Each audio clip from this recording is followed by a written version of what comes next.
All right. Good morning, Jamal. I'm a little sober now, so maybe I can explain this better. All right.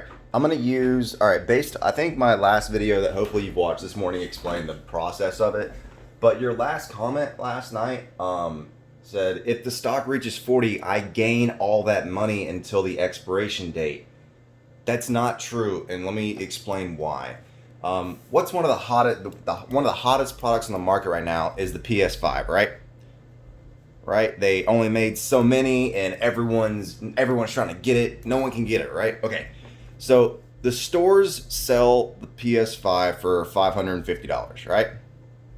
Or sorry, $550. Okay, let's say you're trying to have a come up and make some money. So you go to the store and you buy 100 PS5s for $550. Okay, you bought 100 PlayStation 5s at $550 a piece. Okay? So you have 100 PlayStation 5s. Okay? So, but now all of a sudden they're going to start making more of them, and you think the stores are going to start selling them for $500, right? So you think yours that you're going to lose some money because you paid $550 for all 100 of them, but now they're going to drop down to $500. So your buddy Jimmy over here says, "Hey Jamal, I want to buy all 100 of your PlayStation 5s, and I'll give you $600 for them," right? Jimmy's going to give you $600 each for all 100 of your PlayStation 5s. But he says, I can't pay you till Friday. So he's going to give you $600 on Friday for each of your PlayStations.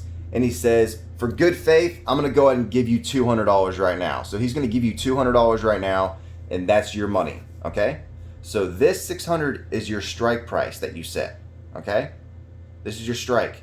This 200, this is the premium you collect up front for placing this transaction is a covered call. You own 100 of something that you paid this amount for. You think they're going down in value.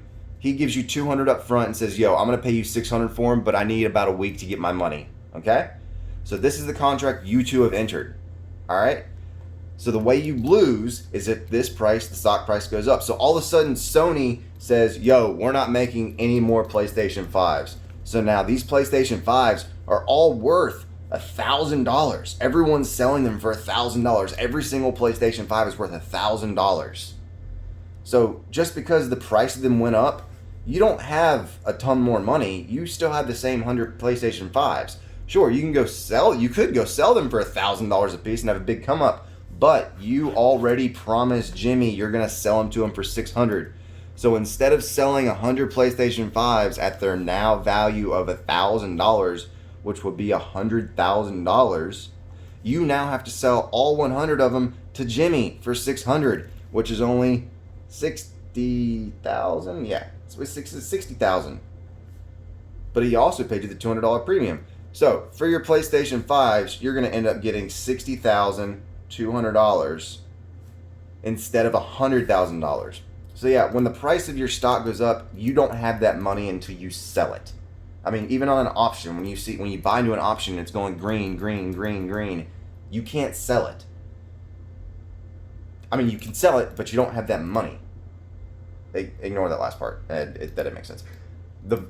Your stock is not worth money until you sell it in a store, because your stock can go up, it can go down, but you don't have that money until it's gone, until you've sold it. And when you enter a contract, you're promising to sell it at this price regardless of what it goes up to. So yeah, you paid $550, so that's $55,000. So you're still gonna have a $5,000 come up, but you could have had a $45,000 come up. So that's how you lose money. Hope that helps.